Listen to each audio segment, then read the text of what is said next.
Welcome back, ladies and gentlemen, to our podcast where the stories behind the screen are told with all the respect and nostalgia they deserve. In 1969, amidst a turbulent American social landscape, a television program was born that would become a cultural phenomenon, a spiritual home for millions. That show was Hee Haw. With its unique blend of country music, down-home comedy sketches, and a cast of genuine characters, Hee Haw was more just an entertainment program. It became an unforgettable part of an entire generation's memory. They brought laughter, but behind those smiles were deeply personal destinies. More than 50 years have passed, and time has etched different marks on their lives. Some continued to shine brightly. Some chose a quieter path, and some had to end their journeys in tragedy. Let's look back at the tumultuous road of the cast who became the soul of Hee Haw. Roy Clark as Roy Clark. On Hee Haw, Roy Clark didn't play a character. He was the very soul, the host, the heart of the show. When Hee Haw began in 1969, he was 36 years old, a talented artist with a banjo in hand and a trademark toothless grin. For nearly 3 decades, his down-to-earth humor and innate musical talent were etched into the memories of millions. He was the embodiment of the joy and optimism the show aimed to deliver. But behind that radiant smile was a life full of wounds. Born in 1933 into a poor family, Roy Clark's childhood was a series of hardships during the Great Depression. Music was his only escape from a harsh reality, but it also came with feelings of shame and insecurity. As he became famous, he used laughter as a mask to hide his inner pain, to the point where sometimes he himself couldn't distinguish between the artist on stage and the real man. His career suffered a major shock in 1957, when he was unceremoniously fired by his mentor, the legendary Jimmy Dean, just for being late. That shock was like a bucket of cold water on his artistic dreams. And though it was a harsh lesson, his erratic temper and somewhat rebellious attitude continued to alienate him from his peers in the years that followed. He began to drink quietly, as he once said, to drown out the noise of loneliness. By the late 80s, alcoholism had nearly destroyed his relationships, forcing him to retreat behind the applause of the stage.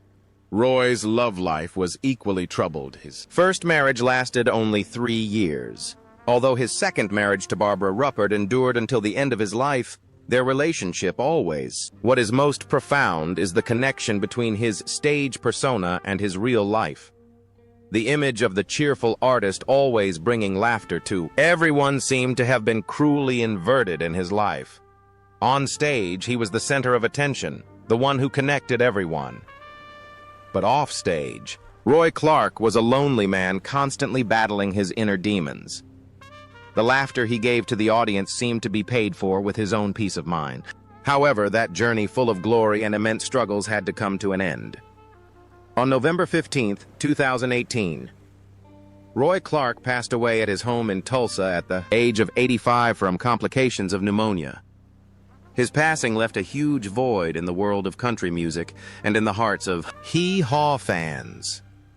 The legacy he left behind is not just his immortal music, but also a profound life story about the price of a smile. Buck Owens. As Buck Owens, alongside Roy Clark, Buck Owens was the co-host and irreplaceable pillar of Hee Haw. He joined the show in 1969 at the age of 40, when he was already a giant in the country music scene, with 21 #1 hits and the distinctive Bakersfield sound that he pioneered. Buck and his best friend Don Rich had changed the landscape of American music. On the Hee Haw stage, he was the calm artist, a contrast to Roy's exuberance, creating a perfect duo. But behind the aura of fame was a life of suffering, broken romances, and a wound that never healed. Buck lived with passion, but he also died a slow death in solitude. The greatest tragedy of his life struck in 1974 when his best friend and inseparable musical partner Don Rich died suddenly in a motorcycle accident. Buck lost not just a friend, but as he put it, The music of an era died inside me. His creativity was shattered. His records lost their appeal. And though Hee Haw continued, Buck seemed to be a ghost of his former self. He became erratic, irritable, and difficult to work with. Former employees recalled him constantly intimidating them and creating an atmosphere of fear. His personal life was also a series of emotional failures. 4 marriages, 3 ending in divorce, and 1 annulled were stumbles that Buck never seemed to fully understand. After Hee Haw ended, he focused on business, buying several radio stations and building the Buck Owens Enterprises empire.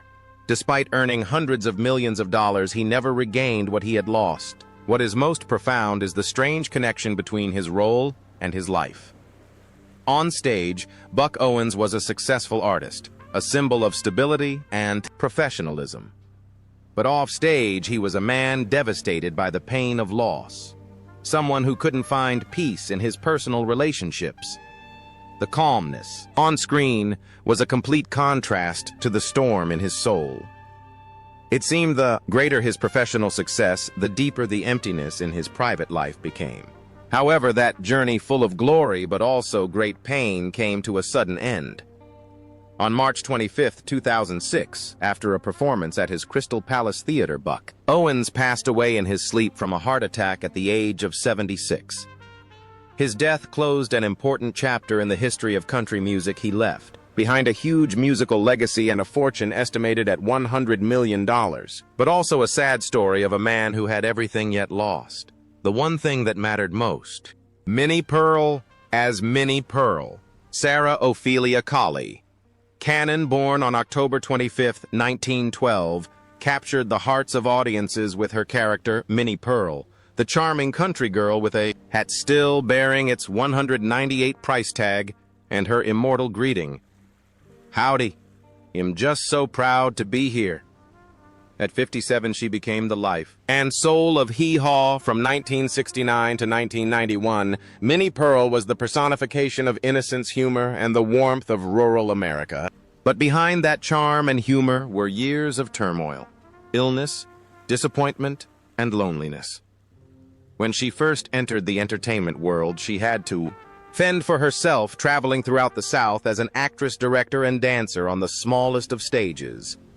Her first major challenge came in the 1960s when she lent her name to the Minnie Pearl's fried chicken chain. Although she was not involved in its management, a financial and business scandal ruined her reputation. Embroiled in criminal investigations and legal troubles, she felt humiliated and betrayed for years. Her marriage to Henry Cannon, a former pilot who later became her manager and business partner, seemed stable. But over time, quiet cracks began to appear. After decades, together, distance and loneliness remained. Having no children, she gave her all to the stage, but that devotion came at a price. Her greatest pain came in the early 1990s when Minnie was diagnosed with breast cancer. Chemotherapy, radiation, and a mastectomy devastated her both physically and mentally. What is most profound is the complete contrast between her character and her life. On stage, Minnie Pearl was a simple country girl, always cheerful and full, never knowing sorrow. Off stage, Sarah Cannon was an intelligent woman, a businesswoman who had endured bitter scandals and a resilient warrior against disease. Minnie Pearl's smile hid the tears and pain of Sarah Cannon. However, that journey of immense fortitude had to stop. In June 1991, a stroke put an end to her performing career. She spent her final years in a Nashville nursing home. On March 4, 1996, she passed away at the age of 83 after another stroke. The legacy she left behind is not just an immortal comedic character, but the story of a woman who turned her own pain into the strength to help and inspire millions of others. Grandpa Jones as Grandpa Jones. Louis Marshall Jones, known to all of America as Grandpa Jones, was a regular on Hee Haw from 1969 when he was 56.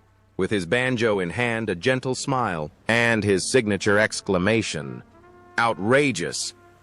He brought laughter to audiences for over 2 decades. Grandpa Jones was the image of a kind, simple grandfather representing the traditional values of the countryside. But behind that rustic, grandfatherly exterior was an artist who had struggled with poverty, mental stress, and a quiet, hopeless death, the youngest of 10 children in a farming family. Grandpa Jones had to fight to survive from birth. He learned music from his parents and worked as a radio announcer to make a living. His early career was a struggle. He moved from city to city, sometimes saving every penny just to be able to continue performing. During World War II, he put his music career on hold to serve in the army. When he returned, his youth was gone. His fame had faded, and money was still tight. His marriage to fellow artist Ramona Riggins was a rare bright spot. They performed together for over 30 years, but even that love struggled with health and financial problems. In his later years, Jones became more withdrawn, appearing less in public. He suffered from chronic health problems, high blood pressure, vision loss, and occasional bouts of depression.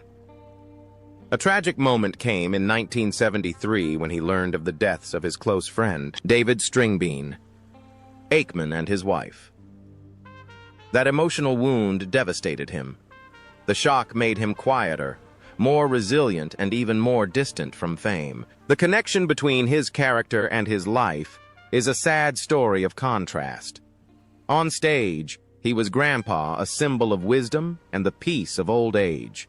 But in real life, Louis Marshall Jones was a man who carried the burdens of a difficult life. The cheerfulness on screen was a cover for the worries and pain he rarely shared. However, that journey filled with laughter but also much sorrow came to an end. In January 1998, after his final performance at the Grand Ole Opry, he suffered 2 consecutive strokes. More than a month later, on February 19, 1998, he passed away at the age of 84 in a nursing home in Hermitage, Tennessee. The legacy he left behind is the image of a nation's grandfather and artist who spent his life bringing joy to others, even if he never truly found peace for himself. David Stringbean Aikman as Stringbean. David Aikman, born June 17, 1915, became famous across America as Stringbean, a comedian with an old banjo and long, baggy pants. At 54, he joined Hee Haw, where he embodied a unique character, a scarecrow in a cornfield telling jokes and reading letters from home. Behind this gentle and simple exterior was a life filled with dreams, pain, and a bloody end. Born into poverty in Kentucky, Aikman had to build his first banjo by hand. Independent and charming, he made a living from music comedy, and even semi-professional baseball. Stringbean was never wealthy by American standards, but he loved the simplicity and sincerity of life. His marriage to Estelle Stanfill was reportedly turbulent, partly due to financial problems and his private lifestyle. Having lived through the volatile Great Depression, Aikman distrusted banks. He kept all his cash in his small wooden house in Tennessee, although the total amount was only a few $1,000s. Rumors of a treasure hidden in the house circulated among the public. What is most profound is the tragic link between his character and his life. On stage, Stringbean was a harmless scarecrow, a symbol of the innocence and simplicity of the countryside.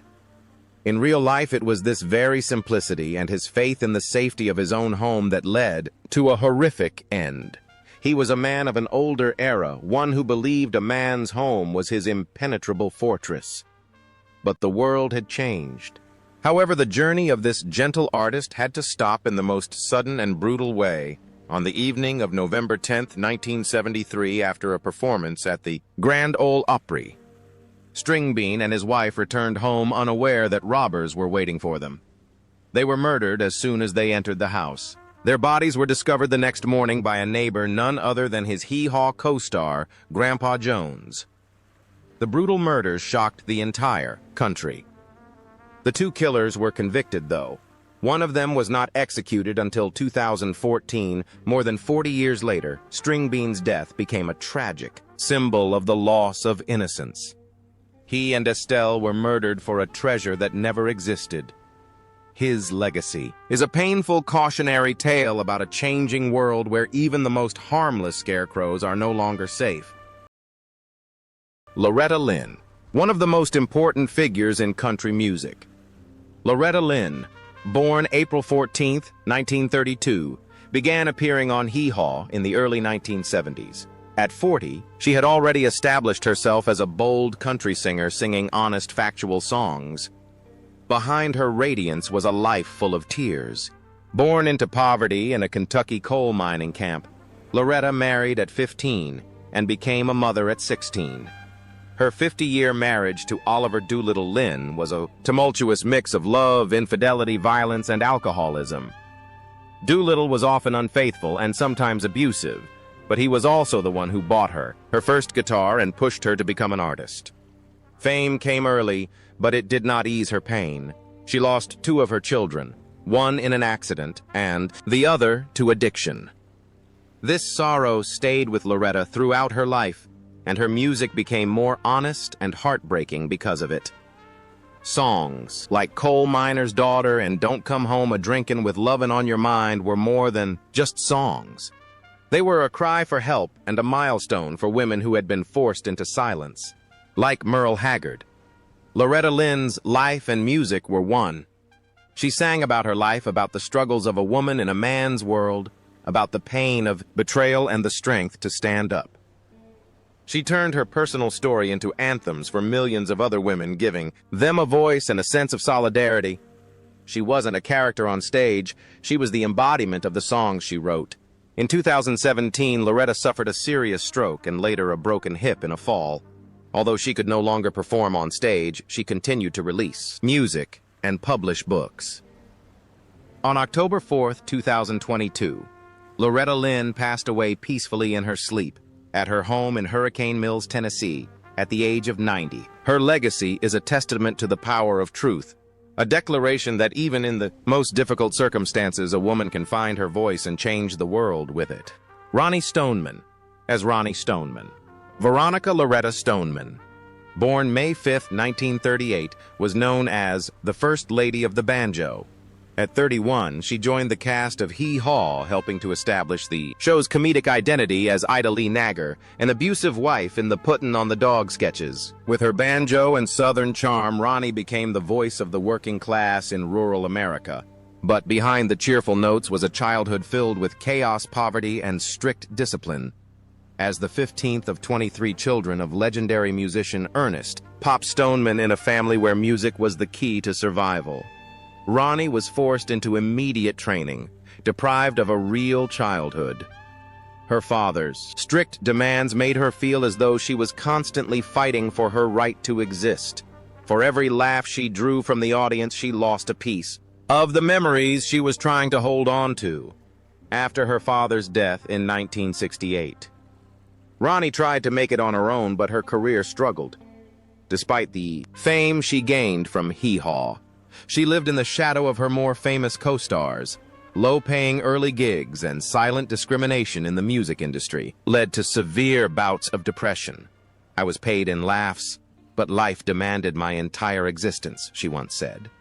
Later, Ronnie would accompany her sister, Donna, the last surviving Stoneman sibling, to local events. Her health was failing, but she still smiled for everyone. What is most profound is the complete contrast between her character and her life. On stage, she played Ida Lee Nagger, a strong, loud woman who held all the power. In real life, Ronnie Stoneman was a woman who endured, who lived with insecurity, and always felt small in the presence of others. The role of a domineering wife seemed to be a compensation for a real life filled with deprivation and struggle. However, that journey of resilience and banjo music had to come to an end when she passed away on February 22, 2024. At the age of 85, her net worth was estimated at only about $1 million, a modest sum for someone who had dedicated more than 6 decades to music and performance. Her legacy is a story of resilience, of a woman who turned her pain into music and laughter, even when life offered her little else. Merle Haggard, born April 6, 1937, appeared several times on Hee Haw in the 1970s when he was in his 30s. He didn't play a fictional character, he played himself. And that was more than enough. With his weathered face, rebellious physique, and powerful voice, Merle exuded an authenticity that could not be replicated in country music. His powerful lyrics came from experience, from a man who had spent most of his life on the fringes of society. But behind the fame and mystique of an outlaw was a childhood marked by trauma and hardship. When Merle was just 9, his father died suddenly. This loss shaped much of his life. His mother, heartbroken and tearful, became extremely strict. Merle, stubborn and angry, began running away from home as a teenager. He was constantly in trouble, arrested for petty crimes, getting into fights, and even escaping from juvenile hall. He eventually ended up in San Quentin prison, one of the most infamous prisons in the country. It was there behind bars that he witnessed Johnny Cash perform for the inmates, an experience that ignited a fire within him. That day, Merle promised himself he would change after getting out of prison, and he did. Music saved him. It was his confession, his therapy, and his salvation, all woven into songs like Mama Tried and Sing Me Back Home. But no matter how high he climbed, his past demons always followed him. Merle Haggard was married 5 times, and most of those relationships were filled with jealousy, infidelity, and emotional distance. He openly admitted to years of cocaine use suffered from prolonged bouts of... The connection between the artist and the life of Merle Haggard was not one of contrast, but of absolute fusion. His music was his life, and his life was told through his music. He didn't just sing about pain.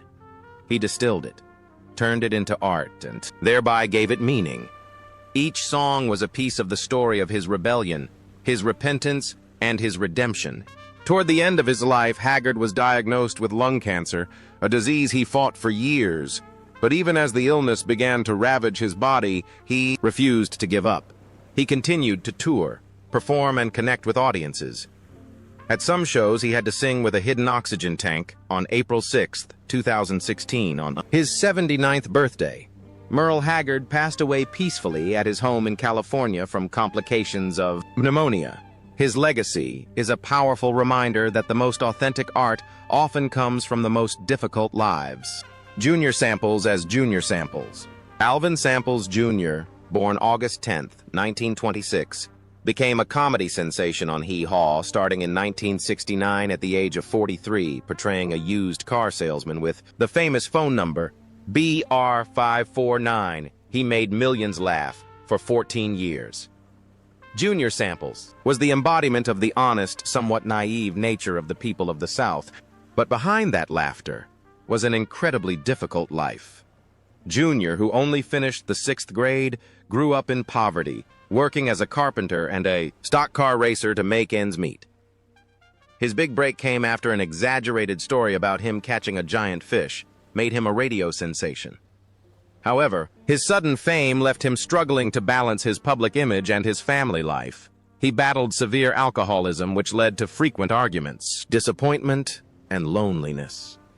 Although he had 5 children with his wife, Grace Bolton, their family relationship was often strained. He missed important moments in his children's lives, which haunted him deeply, even as he maintained a cheerful demeanor on television despite his on-screen popularity. Junior was very self-conscious about his background and his weight, which, at its peak, reached nearly 400 pounds. What is most profound is the tragic link between his character and his life. On stage, Junior Samples was a big, cheerful man who could sell anything with his sincerity. Off stage, it was that large body combined with unhealthy habits and psychological burdens that led to an early, and his insecurity about his appearance and education created an invisible pressure, causing him to turn to alcohol and food as an escape. However, that journey of bringing laughter had to end abruptly. His excessive weight combined with unhealthy habits contributed to the heart attack that led to his death on November 13, 1983, at the age of 57. His death shocked the Southern entertainment world. The legacy he left is a classic comedy character and a sad story of a man who made the world laugh but could not conquer the demons within himself. Archie Campbell as Archie Campbell. Archie Campbell, born November 7, 1914, joined Hee Haw at the age of 55. He was an intelligent and versatile comedian famous for classic sketches like PFT You Was Gone and his spoonerism-filled retelling of Cinderella, which he called Rindercella, he became an indispensable member of the show for nearly 2 decades, helping to define the rustic wit of Hee Haw. But Campbell's life outside the spotlight was not always a bed of roses. As a multi-talented artist, actor, musician, writer, and editor, he carried a creative burden that few ever saw. The constant demands of writing, filming, and maintaining a public persona often exhausted him, especially when critics felt he was overshadowed by bigger stars like Roy Clark and Buck Owens. Campbell was very private about his personal life. Some colleagues mentioned tension between him and his wife stemming from a demanding work schedule that kept him away from home for long periods. The isolation gradually eroded his mental health. Even after winning the CMA Comedian of the Year award in 1969, he still felt he was in the shadows. Later, Campbell found balance through golf and painting, 2 personal passions that allowed him to temporarily escape the business world. He even opened an art gallery and pioneered the first skateboard park in Knoxville. The connection between his character and his life is one of subtle contrast. On stage, he was a cheerful storyteller, a humorous country doctor, a man who always brought hearty laughter. Off stage, he was a serious artist, a man who faced creative pressure and the loneliness of fame. The laughter he created was the result of a stressful and sometimes tiring intellectual process. However, that tireless journey of dedication began to slow as his health declined. On August 29, 1987, Archie Campbell passed away from a heart attack at the age of 72. His death shocked the people of Tennessee, as he had never shown any signs of decline. The legacy he left behind is a collection of intelligent comedy sketches, charming stories, and the image of a versatile artist who proved that rustic humor could also come from a sharp intellect.